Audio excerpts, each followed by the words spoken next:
రైతు చనిపోకుండా మీరు చేపట్టవలసిన చర్యలు చేపట్టలేదు, మీరు బాధ్యత మర్చిపోయినరు.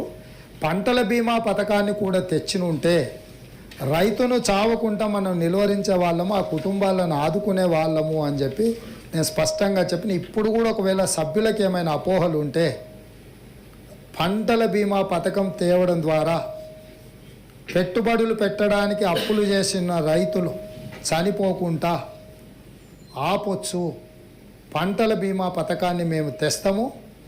రైతు బీమా పథకాన్ని ఇంకా మెరుగుగా ఏ విధంగా అమలు చేయాలనో, నిర్దిష్టంగా పటిష్టంగా ఏ విధంగా అమలు చేయాలనో మా ప్రభుత్వం తప్పకుండా చర్యలు తీసుకుంటుంది. మీ వైపు నుంచి కూడా సూచనలు ఏమైనా ఉంటే ఇవ్వాల్సిందిగా సూచన చేస్తున్నాం. ఇక చివరగా నీళ్ళ గురించి, ప్రాజెక్టుల గురించి, తెలంగాణ రైతులకు చివరి ఎకరాకి ఆఖరి ఆయకట్టుకు నీళ్ళు ఇచ్చినామని మడికట్టు పదాలతోని ఇంకెంతకాలం తెలంగాణ ప్రజల్ని మభ్యపెడతారని నేను అడుగుతున్నా అధ్యక్ష. నేను ఎక్కువ లోతుకు వెళ్ళదలుచుకోలే. 1,50,000 కోట్లతో ప్రతిపాదనతో 1,02,000 కోట్లు ఖర్చు పెట్టి కట్టిన కాళేశ్వరంలో మేడిగడ్డ కుంగిపోయింది, అన్నారం పగిలిపోయింది. మన కళ్ళ ముందు సజీవ సాక్ష్యంగా అక్కడ కనిపిస్తున్నాయి. మన పనితనంలో ఉన్న గొప్పతనం. ఇసుక మీద కట్టిన, ఇసుక కదిలింది, మేడిగడ్డ కుంగింది అన్నారు. అసలు ఇసుక మీద బ్యారేజీలు కట్టే టెక్నాలజీ ఈ భూప్రపంచం మీద ఎక్కడుందో నాకైతే తెలియదు అధ్యక్ష. మేము నాగార్జున సాగర్ కట్టినాము, మేము శ్రీశైలం కట్టినాము, మేము జూరాల కట్టినాము, మేము శ్రీరామ్ సాగర్ కట్టినాము. ప్రకృతి వైపరీత్యాలకు దశాబ్దాలుగా నిటారుగా నిలబడి అన్ని వైపరీత్యాలను తట్టుకొని నిలబడ్డ ప్రాజెక్టులు అక్కడ కళ్ళ ముందు సజీవంగా ఉన్నాయి. కానీ 3 ఏళ్లలోనే కట్టిన మేడిగడ్డ కుంగిపోయి అన్నారం పగిలిపోయిన తర్వాత కూడా ఇంకా మేము గొప్ప ప్రాజెక్టులు కట్టినామని చెప్పుకోవడం తగ్గిస్తే బాగుంటుంది.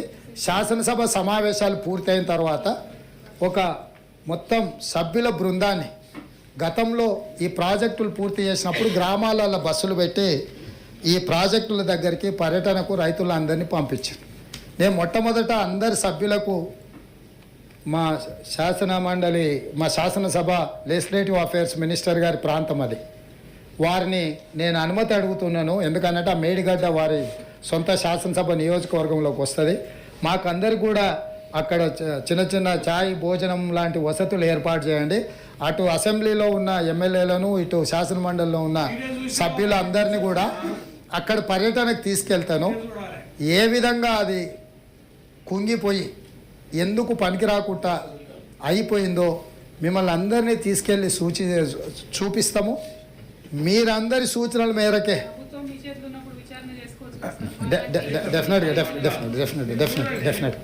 డెఫినెట్గా వారి సూచనను శ్రీమతి కల్వకుంట్ల కవిత గారు సూచన చేశారు, విచారణ చేయమని. డెఫినెట్గా వారి సూచన మేరకు ప్రతిపక్షం మంచి సూచన చేశారు. సిట్టింగ్ జడ్జి చేత విచారణ చేసి కాంట్రాక్టర్లు ఇచ్చిన వాళ్ళను, ఆ సంబంధిత శాఖ మంత్రులను, ఆ కాంట్రాక్టర్లను అందరినీ కూడా ఏ రకంగా చట్ట పరిధిలో శిక్షించాలనో డెఫినెట్గా శిక్షిస్తాం. ఈ రకంగా ముందుకు వచ్చి ప్రభుత్వానికి సహకరిస్తే డెఫినెట్గా చేస్తాం. సిట్టింగ్ జడ్జి చేత విచారణ చేస్తామని మా పెద్దలు జీవన్ రెడ్డి గారు చెప్పిండ్రు. నేను కూడా వారి సూచనను కూడా పరిగణలోకి తీసుకొని డెఫినెట్గా మేడిగడ్డ విషయంలో, అన్నారం విషయంలో సిట్టింగ్ జడ్జి చేత విచారణకు ఆదేశించి విచారణ చేపడతామని ఈ విషయం చెప్తున్నా అధ్యక్ష. ప్లీజ్ రాజు గారు, మధు గారు అక్కడ మాట్లాడుతున్నారు, కూర్చోవా. అక్కడ మాట్లాడుతుంది కదా అదే మీరు.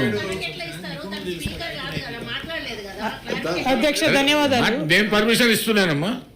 అధ్యక్ష permission. Thank you sir, thank you ధన్యవాదాలు అధ్యక్ష. గౌరవ ముఖ్యమంత్రి వర్యులు పదే చెప్పిందే చెప్తూ మేడిగడ్డలో కానీ అన్నారంలో కానీ చాలా ఘోరాలు జరిగిపోయినాయని చెప్తా ఉన్నారు అధ్యక్ష. వారి చేతిలో ప్రభుత్వం ఉన్నది. టెక్నికల్గా నిపుణులు చేయాల్సినటువంటి పని ఎమ్మెల్సీలను తీసుకుపోవడం, ఎమ్మెల్యేలను తీసుకుపోవడం అదే టూరిస్ట్ స్పాట్ కాదు కదా సార్. మేము చేసినటువంటి ప్రగతిని చూపించడానికి ఖచ్చితంగా తీసుకెళ్ళాం. ఇవాళ తప్పు జరిగితే తప్పు నిర్ధారించాల్సింది మనం కాదు, నిపుణుల ఆధ్వర్యంలో కమిటీలు వేయండి, ఖచ్చితంగా నిర్ధారించండి. ఏ పరీక్షకైనా సిద్ధంగా ఉంటాం, అందులో ఎటువంటి అనుమానం లేదు. Thank you sir. గౌరవ ముఖ్యమంత్రి గారు ప్లీజ్. ముఖ్యమంత్రి గారు చెప్తున్నారు కదా సార్. నేను అనేది ఏంటంటే ఇక్కడ ఉన్న సభ్యులకు కొన్ని అపోహలు ఉన్నాయి, కొన్ని అనుమానాలు ఉన్నాయి. నా సహచర సభ్యులకు అపోహలు అనుమానాలు ఉండొద్దు. ఈ ప్రభుత్వము పారదర్శకంగా నిష్పక్షపాతమైన విచారణకు ఆదేశిస్తుందని నమ్మకం కలిగించడానికి మేము వాళ్ళందరిని అక్కడికి తీసుకెళ్తామని అంటున్నాము. మిగతా సభ్యులకు అవకాశాన్ని కల్పిస్తే ఆ సభ్యురాలు గారికి ఏం అభ్యంతరమో నాకైతే తెలియదు. ఒకవేళ వాళ్ళ పార్టీ విధానమే ఇదైతే వాళ్ళ పార్టీ అధ్యక్షుడు ప్రకటిస్తే ఆ పార్టీ సభ్యులు రాకపోయినా సరే మిగతా పార్టీ సభ్యులందరినీ కూడా నేను తీసుకొని వెళ్తాను. ఏ విచారణ అయినా విచారణ తర్వాత విచారణలో తేలిన అంశాల ప్రాతిపదికన కారణం ఎవ్వరని తెలిసిన తర్వాతనే భారత రాజ్యాంగంలో శిక్ష ఉంటుంది. నచ్చితే నజరానా, నచ్చకపోతే జుర్మానా విధానం ఈ ప్రభుత్వంలో ఉండదు. గతంలో ఏమన్నా అట్లాంటివి ఉన్నా ఇప్పుడు అట్లాంటివి జరగవు. కాబట్టి ఎవరు భయపడాల్సిన పని లేదు, ఆందోళనతో కుంగిపోవాల్సిన అవసరం లేదు. నిష్పక్షపాతమైన విచారణ చేసి చర్యలు తీసుకుంటాను మీ ద్వారా సభ్యులకు నేను మాటిస్తున్నాను. అదేవిధంగా పెద్దలు జీవన్ రెడ్డి గారు ఒక కీలకమైన అంశాన్ని లేవనెత్తినారు. తెలంగాణ ఉద్యమంలో ఇది కూడా ఒక ఉత్ప్రేరకము. నిజాం ప్రారంభించిన చక్కెర కర్మాగారాలు రకరకాలుగా సమస్యలను ఎదుర్కొని మూతబడి హామీలు ఇచ్చిన వాళ్ళు కూడా అది అమలు చేయకపోవడంతో ఎన్నికలలో చేదు అనుభవాలు చూసి వీటన్నిటిని చూసినాం. నా పాదయాత్ర సందర్భంగా అక్కడ రైతులను వారి నాయకత్వంలో కలిసినాము. మా ప్రభుత్వము నిజాం చక్కెర కర్మాగారాలను తిరిగి ప్రారంభించడానికి కట్టుబడి ఉన్నది.